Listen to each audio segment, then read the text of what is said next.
श्रीपाद श्रीवल्लभ चरित्रामृत अध्याय 3 श्रीपाद राजम शरणम प्रपद्ये. पळणी स्वामी दर्शन. कुरवपूरचे श्रीपाद श्रीवल्लभ स्वामींचा स्मरण महिमा. विचित्रपूर सोडून मी 3 दिवस प्रवास केला. मार्गात अन्नपाण्याची व्यवस्था ईश्वर कृपेने होत होती. चौथ्या दिवशी अग्रहारपूरला पोहोचलो. तेथील एका ब्राह्मणाच्या घरासमोर उभे राहून ओम भिक्षाम देही असे म्हणून भिक्षा मागितली. त्या घरातून एक अतिशय क्रोधायमान झालेली एक स्त्री बाहेर आली. ती म्हणाली, भात नाही, लात नाही. मी थोडा वेळ तसा दारासमोर उभा राहिलो. थोड्याच वेळात त्या घरातील गृहस्थ बाहेर आले आणि म्हणाले, माझ्या पत्नीने रागाने माझ्या डोक्यावर मातीचे मडके फोडले व आता त्याच्या किमती एवढे पैसे आणून द्या असे म्हणून घरातून बाहेर घालवले. मी आपणाबरोबर येतो, दोघे मिळून भिक्षा मागूया. मी म्हटले, समस्त जीवांना अन्नपाणी पुरवणारे सर्वव्यापी असलेले श्री दत्तप्रभूच आहे. समोरच्या पिंपळाच्या झाडाखाली बसून आपण त्यांचे चिंतन करूया. आम्ही दोघे त्या विशाल पिंपळाच्या छायेत बसून श्री दत्तप्रभूंचे भजन करू लागलो. भूक लागल्याने आवाज सुद्धा अगदी बारीक येत होता. इतक्यातच तेथे विचित्रपूरच्या राजाचे दूत आले. ते म्हणाले, आमच्या युवराजांना बोलता येऊ लागले आहे. राजेसाहेबांनी तुम्हाला घेऊन या अशी आज्ञा केली आहे. आपण आमच्याबरोबर घोड्यावर चलावे. मी म्हणालो, मी एकटा येणार नाही. माझ्याबरोबर माझ्या मित्रास येऊ देत असल्यास मी येईल. त्या राजदूतांनी माझी विनंती मान्य केली. आम्हा दोघांस घोड्यावर बसून ते दूत राजवाड्याकडे निघाले. त्या गावचे लोक आश्चर्याने पाहत होते. राजवाड्यात पोहोचल्यावर राजाने आमचे स्वागत केले व म्हणाला, तुम्ही गेल्यानंतर आमचा युवराज एकाएकी बेशुद्ध पडला. आम्ही घाबरून गेलो. राजवैद्यांना बोलवले, परंतु ते येण्याच्या अगोदरच युवराज शुद्धीवर आला. त्याने डोळे उघडून दिगंबरा दिगंबरा श्रीपाद वल्लभ दिगंबरा अशा मंत्राचा उच्चार करण्यास सुरुवात केली. थोड्या वेळाने युवराजाने सांगितले की तो बेशुद्ध असताना एक 16-17 वर्षाचा अजानुबाहू अत्यंत देदीप्यमान कांतीचा एक येथे आला.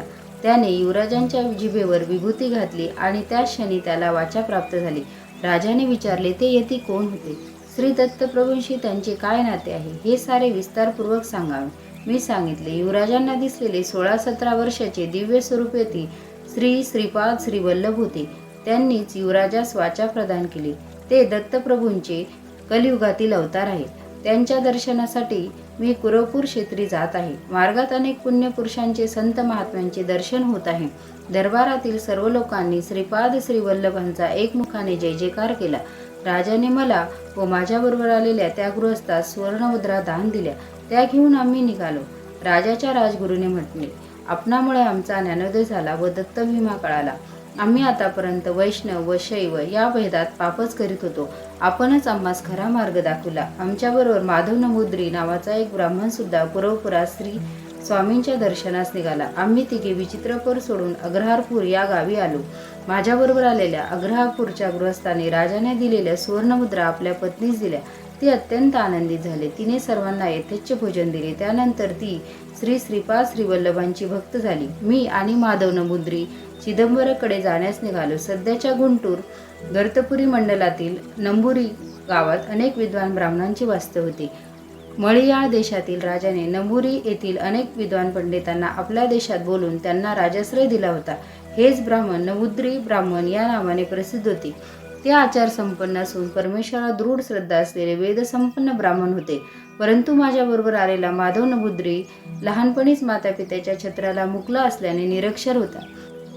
त्याची श्री दत्तप्रभूंवर मात्र गाढ श्रद्धा होती. चिदंबरमाला गेल्यावर तेथे श्री पळणीस्वामी नावाचे एक सिद्ध महात्मा असल्याचे कळले. त्यांच्या दर्शनासाठी पर्वतावरील त्यांच्या एकांतात असलेल्या गुहेकडे गेलो. गुहेच्या द्वाराजवळ जाताच पळणीस्वामींनी आम्हाला बघून, माधवा शंकरा, दोघे मिळून आलात, आमचे अहोभाग्य असे म्हणाले. प्रथम भेटीतच नाव माहीत नसताना आम्हास नावाने हाक मारणारे हे सिद्ध महात्मे आहेत, यात तिळमात्र संशय नव्हता. स्वामी म्हणाले, बाबांनो, श्रीपाद श्रीवल्लभांच्या आज्ञेनुसार मी हा देह त्यागून दुसऱ्या तरुण अशा देहात प्रवेश करणार आहे. ती वेळ आता आली आहे. मी या शरीरात 300 वर्षे आहे. या देहाचा त्याग करून नूतन शरीरात पुन्हा 300 वर्षे राहावे अशी श्रीपादांची आज्ञा झाली आहे. जीवनमुक्त झालेले, जनन मरण रूप सृष्टीक्रमाला अतीत असलेले आणि समस्त सृष्टीला चालवणारा महासंकल्प म्हणजे श्री श्रीपाद श्रीवल्लभ.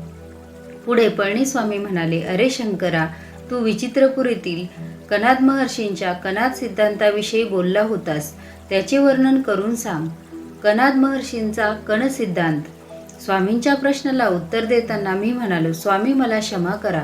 कनाद महर्षींच्या विषयी व त्यांच्या सिद्धांताच्या बाबतीत मला फारच थोडी माहिती आहे. मी सांगितलेली माहिती ही श्री दत्तप्रभूंनीच माझ्या तोंडून वदवली होती. हे स्वामींना ज्ञात आहेच. करुणास्वरूप पळणी स्वामींनी कणसिद्धांत सांगण्यास सुरुवात केली. ते म्हणाले, समस्त सृष्टी सुद्धा परममूल अशा अणूंनी निर्माण झाली आहे.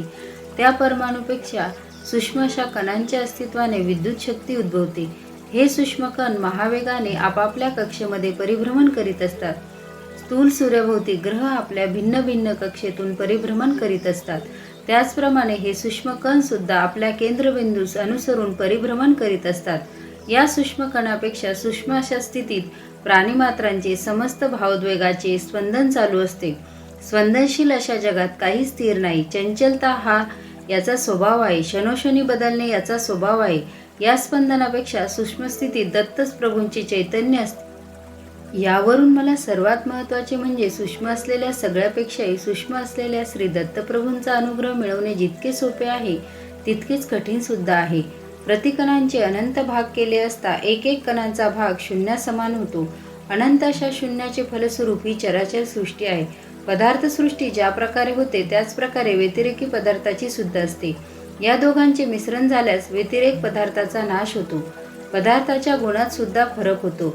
अर्चावतारात प्राणप्रतिष्ठा केली असता ती मूर्ती चैतन्यवंत होऊन भक्ताची मनोकामना पूर्ण करते. सर्व मंत्र कुंडलिनी शक्तीमध्ये असतात. गायत्री मंत्र सुद्धा या शक्तीमध्ये सामावलेला असतो. गायत्री मंत्रात 3 पाद आहेत असा सर्वसाधारण समज आहे. परंतु या मंत्रात चौथा पाद सुद्धा आहे. तो असा, परोरजसी सावधोम. चतुष्पाद गायत्री निर्गुण ब्रह्मा सूचित करते. कुंडलिनी शक्ती 24 तत्वापासून या विश्वाची निर्मिती करते. गायत्री मंत्रात 24 अक्षरे आहेत.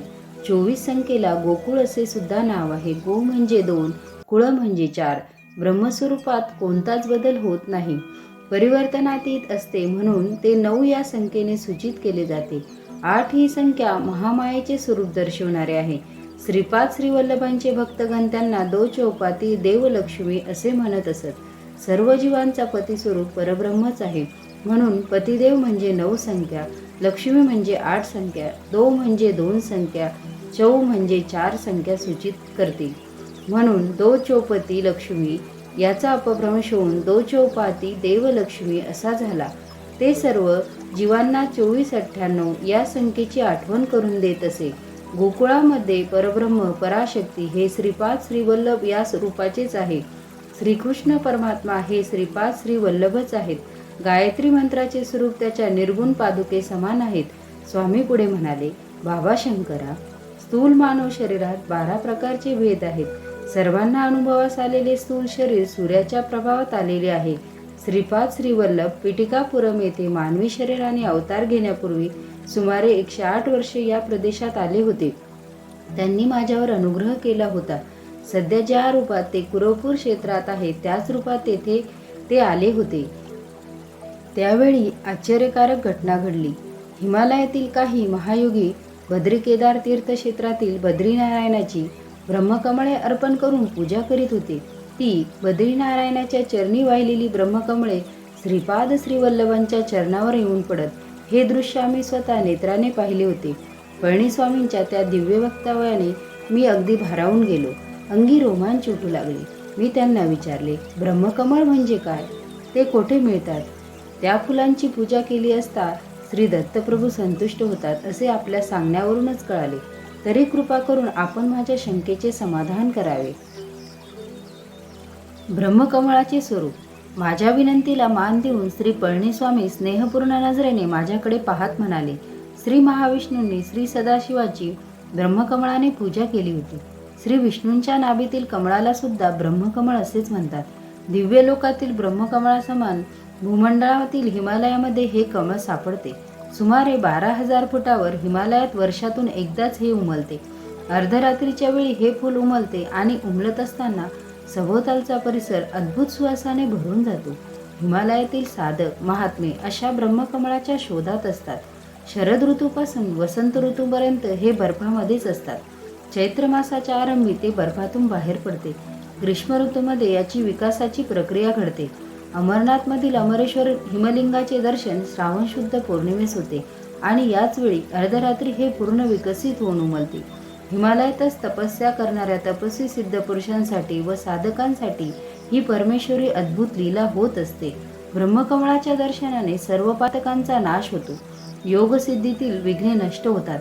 या कमळाच्या दर्शनाने योगी, तपस्वी, सिद्ध पुरुष आपल्या आपल्या मार्गात उच्च स्थिती प्राप्त करतात. ज्या भक्तांच्या भाग्यात या ब्रह्मकमळाचे दर्शन असते त्या सर्वांचे दर्शन घेणे झाल्यावर हे कमळ अंतर्धान पावते. श्री पळणीस्वामी पुढे म्हणाले, बाबा शंकरा, मी 10 दिवस समाधीत बसण्याचे ठरवले आहे. दर्शन घेण्याच्या आर्त इच्छेने कोणी भक्त आल्यास माझ्या समाधीत भंग न पडू देता त्यांना शांतपणे दर्शन करवा. साप चावून मृत झालेले कोणी आल्यास त्यांना मी समाधीमध्ये असल्याचे सांगून मृतदेहास नदीच्या प्रवाहात अथवा जमिनीत पुरून ठेवावे अशी माझी आज्ञा आहे असे सांगावे. श्री पळणीस्वामी बसलेल्या आसनावर समाधीस्थ झाले. मी आणि माधव दोघे मिळून येणाऱ्या भक्तांना दुरून अत्यंत शांतपणे दर्शन घडवून आणीत होतो. दर्शनास आलेल्या काही भक्तांनी तांदूळ, डाळ, पीठ असे साहित्य स्वामींना अर्पण करण्यासाठी आणले होते. ते पाहून माधवने स्वयंपाक करण्याचे ठरवले. सरपणासाठी उपयोगात आणण्यासाठी त्याला जवळच पडलेले एक वाळलेले मोठे नारळाच्या झाडाचे पान दिसले. ते आणण्यासाठी तो त्या पानाजवळ गेला. त्याच्याबरोबर एक भक्त सुद्धा होता. माधवने ते पान उचलून खांद्यावर ठेवले. इतक्यात त्या पानाखाली बसून विश्रांती घेत असलेला एक सर्प रागाने त्याला कडकडून चावला. त्या सर्पाचे विष एवढे दाहक होते की माधव तत्काळ काळा निळा होऊन मृत झाला व जमिनीवर पडला. दोघा तिघांनी मिळून त्याला गुहेजवळ आणले. हे दृश्य पाहून मी घाबरून गेलो. काय करावे ते सुचेना. तेव्हा स्वामींच्या आदेशानुसार त्याला जमिनीत पुरून ठेवण्याचे ठरवून एक खड्डा खोदण्यास सुरुवात केली. इतर भक्तांनी मला मदत केली. त्या खड्ड्यात तो मृतदेह ठेवून मी आलो. तेवढ्यात तेथील गावातील काही लोक एक 17-18 वर्षाच्या सर्पदंशाने मृत झालेल्या मुलास घेऊन आले. प्रथम माधवची दुर्घटना, नंतर ही दुसरी घटना पाहून मला रडू आवरेनासे झाले. मी कसेबसे त्यांना स्वामींची आज्ञा सांगितली. गावातील लोकांनी गुहेजवळच एक खड्डा खोदून त्या मुलास त्यात झोपविले. रोज स्वामींच्या दर्शनाला 3-4 लोक येत असत. त्यांना मी दर्शन घडवून आणत असे. असे 10 दिवस गेले. 11व्या दिवशी ब्रह्ममुहूर्तावर श्री पळणीस्वामी आपल्या समाधीतून बाहेर आले आणि माधवा माधवा अशा हाका मारू लागले. मी रडत रडत झालेली घटना त्यांना सांगितली. स्वामींनी मला समजावले. त्यांनी योगदृष्टीने माझ्याकडे पाहिले. तेव्हा माझ्या पाठीच्या कणात थोडे चलनवलन झाल्यासारखे वाटले व ते दुखू लागले. नंतर पुन्हा एकदा अगदी प्रसन्न चित्ताने माझ्याकडे पाहिले आणि माझी सारी वेदना नष्ट झाली. स्वामी मला म्हणाले, बाबा शंकरा, माधवला श्रीपाद श्रीवल्लभांचे दर्शन स्थूल शरीराने होणार नव्हते. त्यामुळे त्याचे सूक्ष्म शरीर गेल्या 10 दिवसापासून कुरवकुरात असलेल्या श्री चरणांच्या सानिध्यात आहे. काही झाले तरी त्याची इच्छा पूर्ण झाली. श्रीपाद श्रीवल्लभांची लीला अगाध आहे. ती कोणी ओळखू शकत नाही. काळ, कर्म, कारण याचे रहस्य कोणी जाणू शकत नाही. हेच खरे. ते केवळ स्वामीच जाणू शकतात. माधवला पुन्हा स्थूल शरीरात आणण्याचे काम प्रभूंनी मजवर सोपविले आहे असे श्री पळणीस्वामी म्हणाले. स्वामींच्या आज्ञेनुसार माधवचा मृतदेह बाहेर काढून आणला व दक्षिणेकडे घनदाट असलेल्या ताडाच्या झाडाजवळ जाऊन मोठ्याने म्हटले, माधवास दंश केलेल्या नागराजा, श्रीपाद श्रीवल्लभांच्या आज्ञेनुसार तू पळणीस्वामींच्या जवळ यावे अशी साथ घातली. श्री पळणीस्वामींनी आपल्या वस्त्रातून 4 कवड्या काढल्या व त्या मृतदेहाच्या चारी बाजूस ठेवल्या. थोड्याच वेळात त्या कवड्या उंच उडाल्या व आकाशात चारी दिशांनी गेल्या. 5-10 मिनिटातच उत्तरेकडून एक साप आला. स्वामींच्या 4 कवड्या त्याच्या फण्यात रुतून बसल्या होत्या. त्यामुळे तो त्रस्त होऊन फूस फूस असा ध्वनी करीत होता. स्वामींनी माधवाच्या शरीरातील विष काढून घेण्याचे सांगितले. सर्पदंश ज्या ठिकाणी झाला होता तेथूनच त्याने सर्व विष काढून घेतले. श्री पळणीस्वामींनी श्रीपाद श्रीवल्लभांना मनोमनी नमस्कार केला व त्या सर्पावर मंत्रोदक शिंपडले. तो सर्प स्वामींच्या पदकमलांना स्पर्श करून व त्यांना 3 प्रदक्षिणा घालून निघून गेला. श्री दत्त भक्तांना अन्नदान केल्याचे फळ. श्री पळणीस्वामी म्हणाले, अरे शंकरा, हा साप गेल्या जन्मी एक स्त्री होता. तिने आयुष्यात थोडे पाप थोडे पुण्य केले होते. तिने एका दत्तभक्ताला जेवू घातले होते. हा पुण्याचा भाग होता. यथाकाली तिने देह सोडल्यावर यमदूत तिला यमराजाकडे घेऊन गेले. तिला यमराज म्हणाले, तू एकदा एका दत्तभक्तास जेवण दिलेस, त्याचे विशेष पुण्य तुला लाभले आहे. तुला पाप प्रथम भोगायचे आहे का पुण्यफल? ती स्त्री म्हणाली, थोडे आहे, ते मी प्रथम भोगते. त्याप्रमाणे तिला पापयोनी सर्पाच्या योनीत जन्म मिळाला. तिची वृत्ती सर्वांना हानी करण्याची असल्याने वाटेत जो कोणी आडवा येईल त्याला ती चावत असे. ती स्त्री मानवजन्मात रजोगुणी असल्याने तिच्या केवळ जवळ गेलेल्या माधवास तिने दंश केला होता. तिच्या पूर्वपुण्याईनेच माधवास तिने दंश केला होता. माधव मात्र पूर्वजन्मीच्या पापामुळे मरणासन्न अवस्थेत गेला होता. कालांतराने श्रीपाद श्रीवल्लभांच्या कृपेने त्या स्त्रीची सर्पयोनीतून मुक्तता झाली. योग्य व्यक्तीस केलेल्या अन्नदानाचे फळ. श्री दत्त प्रभू अल्पसंतोषी आहेत. थोड्यासेवर ते भक्तास प्रसन्न होऊन अमाप फळ देतात. श्री दत्तांच्या नावाने कोणीही व्यक्तीस अन्नदान केल्यास व जर ती व्यक्ती योग्य असल्यास त्या अन्नदानाचे विशेष फळ लाभते. अन्नाच्या थोड्या भागाने मन बनते. अन्नदात्याचे मन, बुद्धी, चित्त, अहंकार, शरीर मंगल स्पंदनाने भरून जाते. यामुळे त्यांच्यात लोकांना आपणाकडे आकृष्ट करण्याची शक्ती उत्पन्न होते. पुढे पळणीस्वामी म्हणाले, इच्छित वस्तूची समृद्धी म्हणजेच लक्ष्मीची कृपा कटाक्ष. ही सृष्टी सगळी सूक्ष्म स्पंदनाने, सूक्ष्म नियमाने चालत असते. श्रीपाद श्रीवल्लभांचा महिमा. श्रीपाद श्रीवल्लभांचे नामस्मरण लक्ष्मी, धन, ऐश्वर, समाधान प्रदान करणारे आहे. त्यांच्या अनुग्रहितांच्या भाग्याचे काय वर्णन करावे. श्रीचरणाच्या अनुग्रहाने 10 दिवस जमिनीत पुरलेल्या माधवाच्या शरीरास काही झाले नाही. त्याला प्राणदान करणाऱ्या श्रीपाद श्रीवल्लभांची करुणा, दया, भक्तिप्रेम हे शब्दांनी वर्णन करता येत नाही. माधवामध्ये चैतन्य येऊ लागले. त्याने तहान लागल्यामुळे पाणी मागितले. श्री पळणीस्वामींनी त्याला समजावून प्रथम तूप पिण्यास दिले. ते घेतल्यावर फळांचा रस दिला आणि थोड्या वेळाने पाणी दिले. नागलोकाचे वर्णन. माधव पुनर्जीवित झाल्याने आमच्या आनंदाला सीमा राहिली नाही. माधवाने आपला अनुभव सांगण्यास सुरुवात केली. मी सूक्ष्म शरीराने कुरवपुरात पोचलो आणि श्रीपाद श्रीवल्लभांचे दर्शन घेतले. श्रीपाद श्रीवल्लभ अजानुबाहू आहेत. त्यांचे नेत्र विशाल आहेत. त्या नेत्रामध्ये जीवांच्या प्रती करुणा, दया, प्रेम निरंतर प्रवाहित होत असते. मी स्थूल देहधारी नसल्याने तेथील स्थूल देहधारी भक्तांना मी दिसत नव्हतो. श्रीवल्लभांनी कुरवपुरातील त्या द्वीपाच्या मध्यभागी जा अशी आज्ञा केली. मी श्रीवल्लभांचे नामस्मरण करत त्या द्वीपाच्या मध्यभागातून खोलामध्ये गेलो. भूमीमध्ये खोलात भूकेंद्राजवळ अनेक प्रासाद वरांडे असल्यासारखे भासले. ते पाताळ लोकच आहे अशी खात्री झाली. स्थूलता पाहणाऱ्याला स्थूलरूप पदार्थच दिसतात. माझ्यासारख्या सूक्ष्मरूपधारित शरीराला सूक्ष्मरूप असलेले लोक दिसले. तेथे असणारे लोक नागजातीचे असून कामरूप धारण केलेले होते. त्यांना इच्छा असलेले रूप धारण करण्याची शक्ती होती. त्यांना साधारणतः नागरूपातच संचार करणे आवडे. तेथे मी अनेक महासर्पांना पाहिले. काही सर्पांना 1000 फणे होते. फण्यावर मणी असून त्या मण्यातून दिव्य तेज प्रसारित होत होते. अन्य नाग योगमुद्रेत असल्यासारखे फणे उकलून मौन मुद्रेत होते. आश्चर्य असे की त्यातच एक महासर्प होता. त्या सर्पाला 1000 फणे होते. त्या महासर्पावर श्रीपाद श्रीवल्लभ श्री महाविष्णूसारखे शयन करीत होते. तेथे असलेले महासर्प वेदगान करीत होते. चिदानंद स्वरूपाने स्वामी ते गायन ऐकत होते. माझ्या बाजूला असलेल्या एका महासर्पाने श्री दत्त प्रभूंचा महिमा सांगण्यास सुरुवात केली. श्री दत्तात्रय महामहिमा. तो म्हणाला, श्री दत्त प्रभू नेपाळ देशात असलेल्या चित्रकूटातील अनुसया पर्वतावर अत्री अनुसयाच्या पुत्ररूपाने पूर्वयुगात अवतरले. ते अवतार न संपवता सूक्ष्म रूपात निलगिरी शिखरावर, श्रीशैल शिखरावर, शबरगिरी शिखरावर, सह्याद्रीमध्ये संचार करीत असतात. त्यांनी नाथ संप्रदायातील गोरक्षनाथाला योगमार्गाचा उपदेश दिला. ज्ञानेश्वर नावाच्या योगीला खेचरी मुद्रेत बसलेल्या निराकार योगी रूपात दर्शन दिले. श्री दत्त प्रभू देश काळाहून अतीत आहे. श्री प्रभूंच्या सानिध्यात आम्हाला भूत, भविष्य, वर्तमान हे वेगवेगळे दिसत नाहीत. सगळे नित्य वर्तमानच असते. अनगासमेत दत्तात्रयांचे दर्शन. तो महासर्प पुढे म्हणाला, बाबा माधवा, आम्हाला कालनाग ऋषीश्वर म्हणतात. श्री दत्ताने हजारो वर्ष राजाचे परिपालन केल्यानंतर त्यांनी त्यांच्या रूपास गुप्त ठेवण्याचा विचार केला. ते काही वर्ष नदीमध्ये अदृश्य राहिले. त्यानंतर ते पाण्यावर आले.